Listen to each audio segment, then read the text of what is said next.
میں بھی مولانا کر لوں ریکارڈ آپ کی اجازت ہو تو ایک دم شوق سے سب لوگ کر لیں کوئی مسئلہ نہیں. سب لوگ نہیں خالی میں اکیلا کرتا ہوں.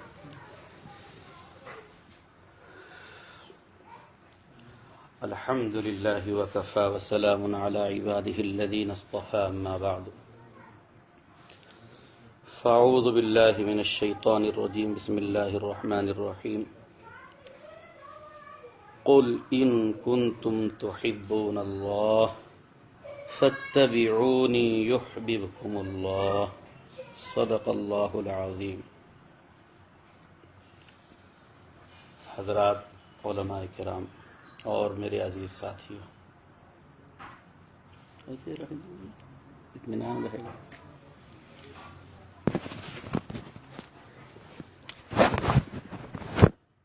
اس پر بہت خوشی ہے کہ آپ حضرات نے اپنا وقت نکالا اور خود آپ لوگ گزارشات کرنے کے بعد تشریف لائے.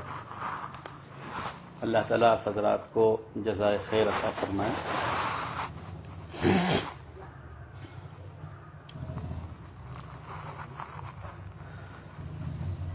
اللہ تعالیٰ کا شکر احسان ہے اور ان حضرات کا بڑا احسان ہے جنہوں نے اللہ کے فضل سے اللہ کے پیغام کو پہنچانے کے لیے کسی بھی شکل میں محنت کی، کوشش کی، قربانی کی، جس کے نتیجے میں ہمیں اور آپ کو دین اسلام ملا، شریعت کی باتیں ملی، شریعت کا پیغام ملا.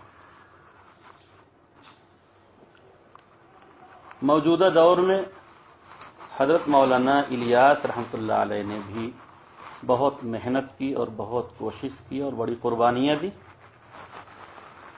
اور عوام تک پہنچنے کے لیے ایک مناسب اور آسان سا راستہ تجویز کیا کہ جس کے ذریعے لوگوں کو قریب تک بلایا جائے اور ان کو دین سے قریب کیا جائے، ان کو دین سمجھایا جائے، ان کو دین سے جوڑا جائے. اللہ تعالی حضرت مولانا کو اجر عظیم نصیب فرمائیں، مغفرت فرمائیں اور درجات بلند فرمائیں.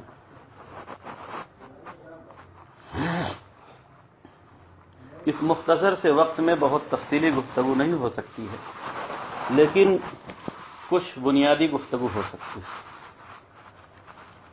ارادہ تو یہ تھا کہ ایک جزوی مسئلے پر آپ حضرات سے گفتگو کریں گے، لیکن اس جزوی مسئلے پر گفتگو کرنے کے بجائے جو بنیاد ہے اس بنیاد پر گفتگو کرتے، اس لیے کہ بنیاد اگر درست ہو، بنیاد ٹھیک ہو جائے تو پھر اس کے اوپر جتنی عمارت قائم ہوگی وہ سب انشاءاللہ درست ہوگی اور سیدھی ہوگی.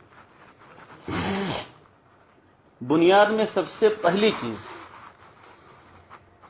پہلی چیز یہ ہے کہ ایک طرز اور ایک نصاب اور ایک طریقہ بھولے ہوئے مسلمانوں کو، غافل مسلمانوں کو قریب لانے کے لیے تجویز کیا گیا. اتنی بات پر ہم سب کا اتفاق ہے کہ یہ طریقہ جدید ہے، قدیم نہیں. یہ طریقہ، یہ تجویز اور یہ نصاب جدید ہے، قدیم نہیں. جدید کے معنی یہ ہیں کہ حضرت مولانا الیاس رحمۃ اللہ علیہ نے ترتیب دیا اور پھر ان کے بعد کچھ ضرورت پڑی تو اس میں کچھ اضافہ کیا، منظم کیا. اور قدیم کی نفی کا مطلب یہ ہے کہ حضرت رسول پاک علیہ الصلوۃ والسلام یا صحابہ کرام رضوان اللہ تعالی علیہم اجمعین نے یہ طریقہ تجویز نہیں کیا. دعوت و تبلیغ حکم شرعی، کہیں اعتراض آئے تو نوٹ کر لیجیے گا. دعوت و تبلیغ حکم شرعی اور امر مطلق، اس کی ادائیگی کے لیے جو طریقہ تجویز ہوا ہے، یہ طریقہ ہمارے ایک بڑے عالم حضرت مولانا الیاس رحمۃ اللہ علیہ کی محنتوں، قربانیوں اور جو ہے جذبات کا نتیجہ. جب ہمیں یہ بات معلوم ہو گئی کہ یہ طریقہ، یہ نصاب اور یہ اعمال جو تجویز کیے گئے ہیں یہ قدیم نہیں بلکہ جدید ہیں، تو اب یہ سمجھنا آسان ہو جائے گا کہ اس نصاب کا، اس طرز کا حکم شرعی کیا ہے۔ میں طرز کی بات کر رہا ہوں، تبلیغ کی بات نہیں کر رہا ہوں۔ تبلیغ اور چیز ہے، طرز تبلیغ اور چیز، یہی غلط فہمی ہو جاتی ہے۔ اب یہ فیصلہ کرنا آسان ہو گیا کہ اس طرز کا حکم شرعی کیا ہے۔ تبلیغ کا حکم شرعی اور ہے، تبلیغ کی ادائیگی کا طرز جو ہے اس کا حکم شرعی اور۔ شریعت میں عبادتیں دو طرح کی ہیں، فوٹو نہ لیں گے بس۔ شریعت میں حکم شرعی، احکام شرعیہ جو ہے وہ دو طرح کے ہیں۔ ایک کا نام ہے احکام مقیدہ، دوسرے کا نام ہے احکام مطلقہ۔ احکام مقیدہ کا مطلب یہ ہوتا ہے کہ اس عمل کو کرنے کا حکم بھی ہے بصراحت، اور اس کو کیسے کرنا ہے اس کو بھی بصراحت بیان کیا گیا۔ اللہ نے بیان کیا، اس کی تشریح پیغمبر نے کی، اور قرآن و حدیث کو سامنے رکھ کر فقہاء و مجتہدین نے جو کچھ اس میں سنن، آداب، مستحبات بتانے تھے سب واضح کر دی۔ اس کی مثال نماز ہے۔ نماز عبادت ہے، اس کا حکم بھی ہے اور کیسے پڑھنا ہے وہ بھی بتا دیا۔ اس کے خلاف کوئی پڑھے گا تو نماز نہیں مانی جائے گی۔ یہی حال روزے کا، یہی حال زکوٰۃ کا، یہی حال حج کا۔ اور دوسرے احکام جو ہیں وہ مطلقہ ہیں۔ اس کا مطلب یہ ہے کہ اس عبادت کو کرنے کا حکم دیا گیا لیکن اس کا کوئی مستقل طریقہ بیان نہیں کیا گیا، اس کے کچھ اصول و ضابطے بیان کیے گئے۔ مثال کے طور پر مسجد بنانے کا حکم ہے، لیکن مسجد کیسی بنانی ہے، کتنی بڑی بنانی ہے، کتنی صفیں ہونی چاہیے، کتنے دروازے ہونے چاہیے، کتنی کھڑکیاں ہونی چاہیے، کتنی اونچی ہونی چاہیے، کتنی چوڑی ہونی چاہیے، کتنی لمبی ہونی چاہیے، اور پختہ ہو یا پترے کی ہو یا چھپر کی ہو، اس کی کوئی تفصیل نہیں۔ ہاں، حلال مال سے بنائی جائے، اپنی جگہ ہو یا کوئی وقف کرے یا خرید کر بنائی جائے، کسی کی جگہ پر قبضہ کر کے نہیں بنا سکتے، غیروں کی عبادت گاہوں کے مشابہ نہ ہو۔ یہ کچھ اصول و ضابطے دائیں بائیں سے مقرر ہیں، اس کے حدود میں رہتے ہوئے چھپر کی بنائیں تو بھی مسجد، پترے کی بنائیں تو بھی مسجد، پختہ بنائیں تو بھی مسجد، چھوٹی بنائیں تو بھی مسجد، بڑی بنائیں تو بھی مسجد، جہاں جیسے ضرورت ہے بنائیں۔ کسی کو یہ حق نہیں ہے کہ وہ یہ کہے کہ یہ ہم نے جیسے مسجد بنایا ہے اسی طرز پر جو مسجد بنائے گا وہ مسجد ہوگی۔ احکام مطلقہ میں سے دعوت و تبلیغ بھی ہے۔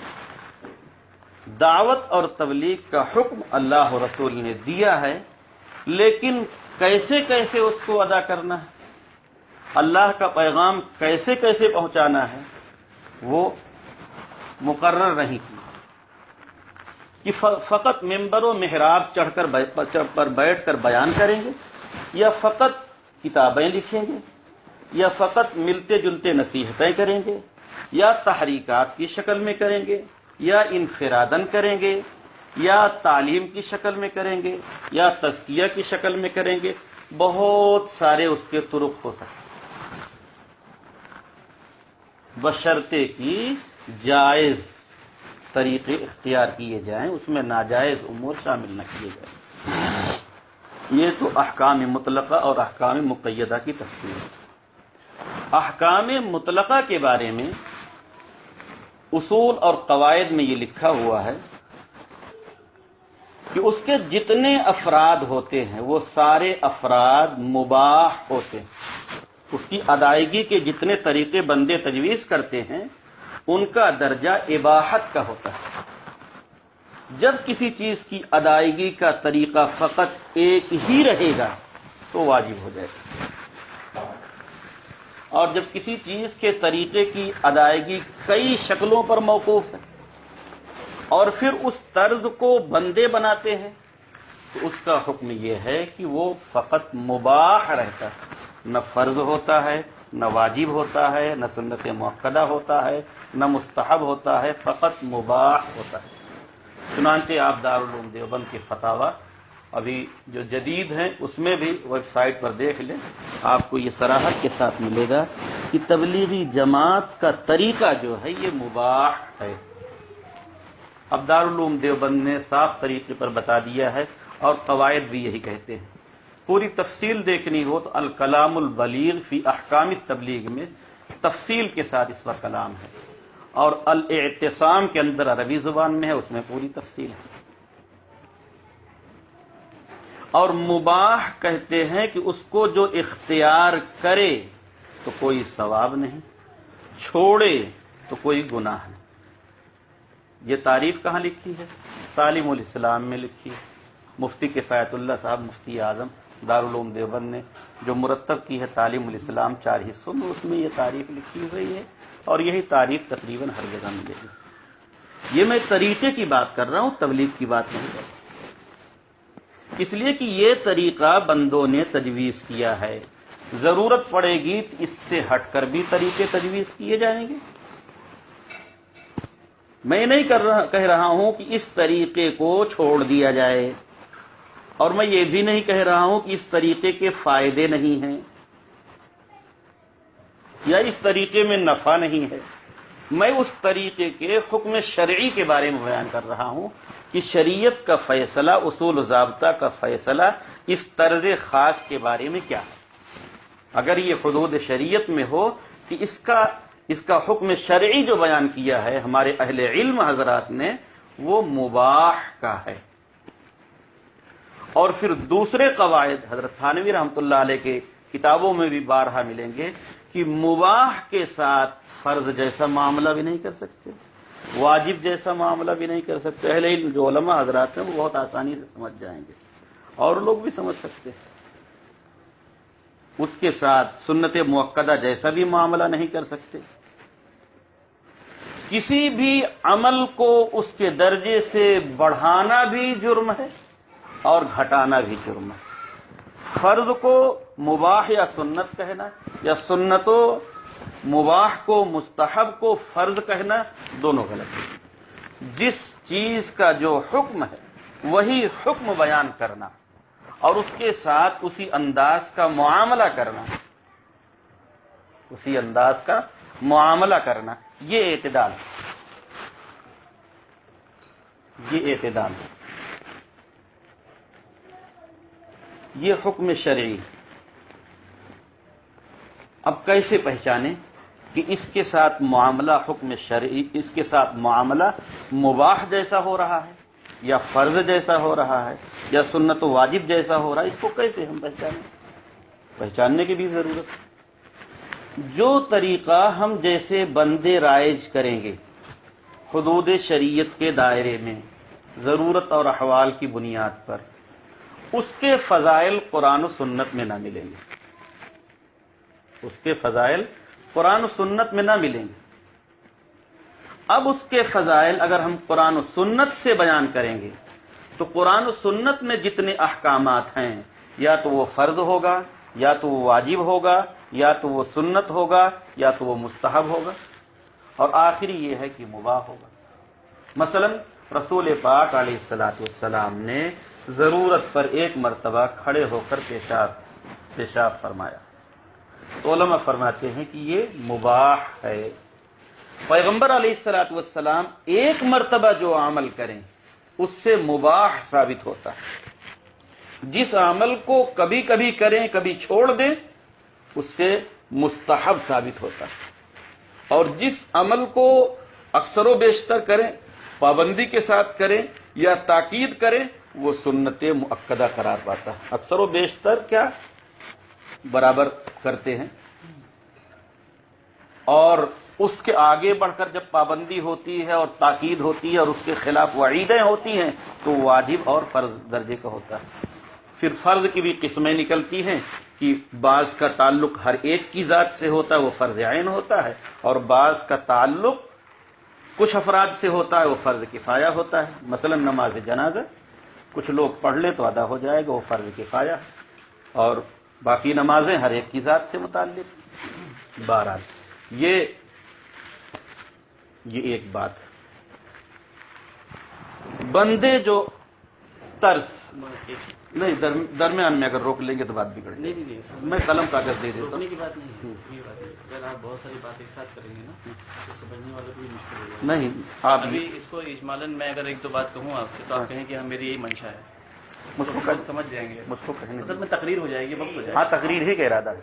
آپ تقریر کریں گے تو وقت ہو جائے گا. اور پھر اگر پوچھیں میں ایک دو بات وہی کہنا تو آپ کی بات بہت لمبا ہو جائے گا. جو ہے وہ کہاں غائب ہو گئی کسی کو پتہ بھول جائیں گے. اب جو بات آپ کہہ رہے ہیں اور جو سمجھ میں آ رہی ہے تو وہ ہم سمجھے کہ آپ کی مراد بھی وہی ہے، ہمارا سمجھنا اس سے نہیں. تو پھر آپ کا دیکھیے کیسا ہے کہ یہاں ماشاءاللہ سب فصیح بلیغ لوگ ہیں تو ہر ایک تقریر کرے گا نا تو وقت ہو جائے گا. جیسے مفتی ہیں ماشاءاللہ ان کے بیانات ہوتے ہیں. اچھا یہی جو بات چل رہی اسی کو پورا کر دیں. اسی کو پورا کرنے میں آپ کی جو پوری بات کا نچوڑ یہ ہے کہ طریقہ کار قدیم نہیں ہوتا ہے، جدید ہے. یہ نہیں شروع میں کہا میں نے یہ کہا کہ یہ طریقہ کار جدید، یہ طریقہ کار جدید ہے، قدیم نہیں. ٹھیک ہے. پھر آپ نے دو احکام بیان کیے ہیں کہ ایک احکام مطلق ہے، احکام مقیدہ ہے. جی. احکام مطلق کے اندر طرز جو ہے اس کی تفصیل نہیں ہوتی ہے، طرز بندوں کے اعتبار سے بنائے جاتے ہیں، اس کو مباح کا درجہ دیا جاتا ہے. جی. اور احکام مقیدہ میں طرز بھی جو ہے مقید سے مقید ہوتے ہیں. جی. اب آپ کا یہ کہنا کہ تبلیغی جماعت کا جو طرز ہے جی. چونکہ احکام مطلق سے تعلق ہے، جی. احکام مطلق ہے تو لہٰذا ان کی طرز جو ہے مباح کے درجے میں ہے. جی. تو یہ کہنا ہمارا کہ اس طرز پہ ہمیں ثواب ملے گا صحیح نہیں ہے. یہی آپ کا اعتراض ہے؟ ہاں برابر نہیں یہی اعتراض نہیں ہے ابھی، اسی لیے میں نے کہا اس بات ایک ایک ہو جائے گا مفتی صاحب. آپ یہی کریں گے تو صرف یہی جو چل رہا ہے مباح والی بات، اس کو دو تین باتیں اس میں اور ہیں وہ کہہ دیں تب آپ کو آسان ہو جائے گا. اب یہ کہ آپ نے بولا کہ آپ صلی اللہ علیہ وسلم ایک بار کرے تو وہ مباح ہے. مباح ہے. وہ اصل میں ایک پہلو ہے، کریں گے بات. یہ ابھی احکام میں یہ تو دیکھو پوری بات کا خلاصہ مفتی صاحب سمجھ. احکام مقیدہ احکام مطلق کا ہے. احکام مطلق مفتی صاحب کے حساب سے وہ ہیں جس کے اندر اس کام کے کرنے کی تفصیل کا ذکر شریعت میں نہیں ہے، تفصیلات آپ بنا لیتے ہو اپنے حساب سے. اور احکام مقیدہ وہ ہیں جس میں احکام بھی مخصوص معلوم ہو اور اس کا طریقہ کار بھی شریعت نے بتایا ہو. اب ان کا کہنا ہے کہ تبلیغی جماعت جو ہے وہ احکام مطلق میں سے ہے، یعنی اس کا طریقہ کار شریعت سے نہیں ہے، طریقہ کار لوگوں نے بنایا ہے، لہذا بنائے ہوئے طریقہ مباح میں ہے، اس کو فرض جیسا معاملہ نہیں کرنا چاہیے. یہی جی ٹھیک ہے. ہاں اب آگے آپ اب اس میں ساری بات یہ ہے سمجھنے کے لیے کہ اللہ کی طرف سے یہ حکم ہے کہ تبلیغ کرو. نہیں ابھی طریقہ کار ابھی کی بات ہوئی. مجھ کو لیکن اس کا طریقہ کار نہیں ہے. اور یہ طریقہ تبلیغ آج جو اس دور میں جو ہو رہا ہے وہ طریقہ کار جو ہے مولانا الیاس صاحب کا بنایا ہوا ہے. ہاں اور وہ مباح ہے، اس کے ساتھ یہ مباح پرمیسیبل ہے. کریں گے تو ثواب نہیں ملے گا. مجھے اگر پوری بات کہنے دے تو یہ اعتراض ختم ہو جائے گا. اگر میں یہاں تک ہم لوگ صحیح سمجھنا مفتی صاحب وقت لے کے آئے ہیں، فارغ کر کے آئے ہیں، یوں ہی نہیں بیٹھے تھے. یہ مدرسین کے نکالے ہیں، کس نے امامت چھوڑا ہے، کس نے کیا چھوڑا ہے. تو آپ کا کہنا ہے کہ مباح وہ ہے کہ کرو تو ثواب نہیں اور نہ کرو تو گناہ نہیں. جی یہ مباح کی تعریف کی گئی. جی اور مباح طرز پر ہے، مقصد پہ نہیں. آپ بات کر رہے ہیں مقصد پہ نہیں. طریقہ کار ابھی یہ جو بات تھی یہ یہ ہم ادھوری لوگ تھی. صحیح سمجھے. ہاں صحیح سمجھے، یہ ادھوری تھی، اس کو پورا کر رہا ہوں. سمجھنا یہ ہے کہ کیسے ہم یہ جانیں کہ اس عمل کے ساتھ، مباح عمل کے ساتھ فرض جیسا معاملہ ہو رہا ہے یا نہیں ہو رہا، یا واجب جیسا یا دین جیسا. تو اس کے بارے میں یہ کہہ رہا تھا کہ مباح اعمال جو بندوں نے جو تیار کیے ہیں اس کے فضائل قرآن و سنت میں نہ ملیں گے. قرآن و سنت سے جب اس کے فضائل بیان کیے جائیں گے اس طرز کے، تو اس کا مطلب یہ ہے کہ اس عمل کو بندوں کا عمل نہیں بلکہ شریعت اور دین کا عمل بتایا جا رہا ہے، نمبر 1۔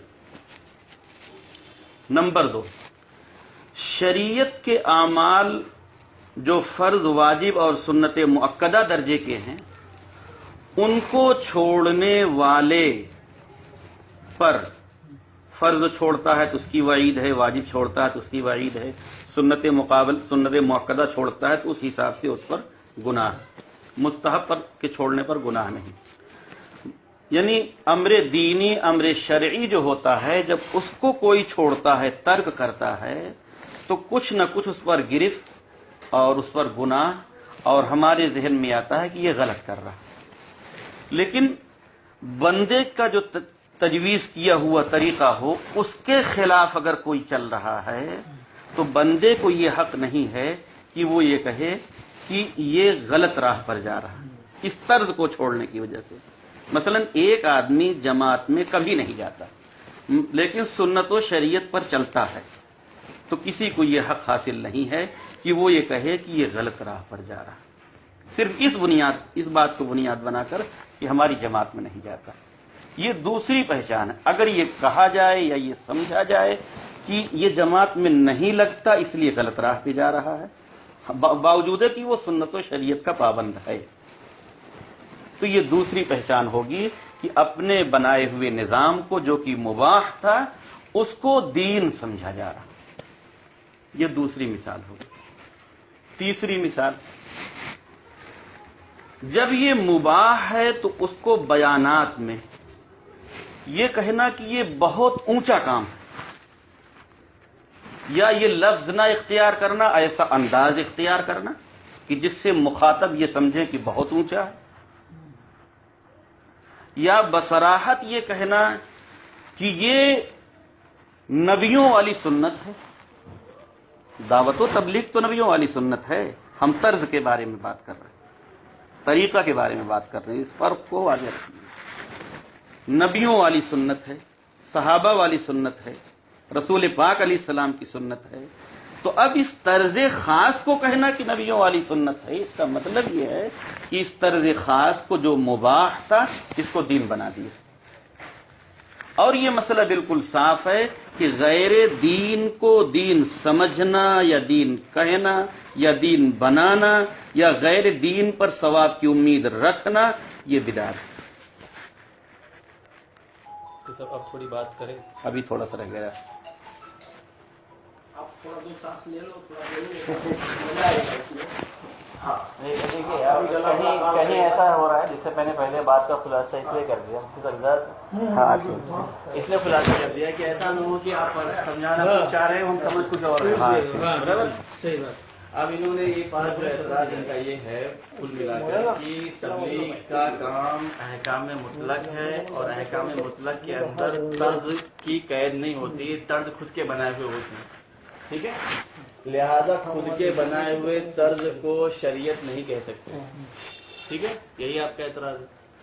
اور لہذا اس کو پہچانے کیسے ہیں؟ تو یہ کہہ رہے ہیں کہ اس کو اس طرح پہچان سکتے ہیں کہ لوگ جو ہے اس کے ساتھ فرض جیسا معاملہ کر رہے ہیں، یعنی یہ کہہ رہے ہیں کہ تبلیغ میں جانا ضروری ہے، آپ نہیں جاتے ہو آپ کو گناہ ملے گا، ٹھیک ہے مفتی صاحب؟ یہ بات ہے۔ آپ مفتی صاحب سے میرا ایک سوال یہ ہے، ایک سوال ان سے ہے کہ اجر کا تعلق مقصود پہ ہوتا ہے کہ طرز پہ ہوتا ہے؟ بھائی میں نے تو صاف کہہ دیا کہ طرز پر ثواب نہیں۔ ایک میں پوچھ رہا ہوں، اجر کا تعلق مقصود سے ہوتا ہے؟ میں مثال دیتا ہوں، اجر کا تعلق امر دینی سے ہوتا ہے، مثال دیتا ہوں، امر مباح سے نہیں۔ حج کرنا فرض ہے؟ جی ہاں فرض ہے۔ پورے قرآن و سنت میں حج کرنے کے لیے ہوائی جہاز سے جانے کا ذکر نہیں ہے، ٹھیک ہے؟ ٹھیک ہے۔ اب اگر کوئی ہوائی جہاز سے حج کرنے جا رہا ہے ٹھیک اور راستے میں انتقال کر گیا، ٹھیک، کیا وہ اس حدیث میں داخل ہوگا کہ اللہ کے نبی نے فرمایا جو حج کے لیے کوشش کرے اور وہ بغیر حج کیے مر جائے تو اس کو حاجی اٹھایا جائے گا؟ کیا داخل ہوگا ہی نہیں ہوگا؟ اب بتائیں۔ سنیے غور سے، جہاز پر بیٹھنے کی وجہ سے یا جہاز کو اختیار کرنے کی وجہ سے اس کا حاجی میں شمار نہیں ہو رہا، ٹھیک ہے، ہاں ہاں میں آ رہا ہوں اسی بات پہ جی. جہاز پر بیٹھنے کی وجہ سے یا جہاز کو اختیار کرنے کی وجہ سے نہ، بلکہ حج کے ارادے سے نکلنے کی وجہ سے. مفتی صاحب وہ تو بہت آسان سمجھنے والی بات ہے، وہ حج کے ارادے سے اس نے اختیار کیا ہاں ہے. ٹھیک، چلیے. ٹھیک ہے، میرا یہ سوال ہے آپ سے ہے کہ وہ حج کے ارادے سے اس طرز کو اختیار کیا ہے اس نے جو طرز قرآن و سنت میں نہیں ہے، لہذا اس طرز کو اختیار کیا، مقصد تک پہنچا نہیں، حج کو کیا نہیں، مر گیا.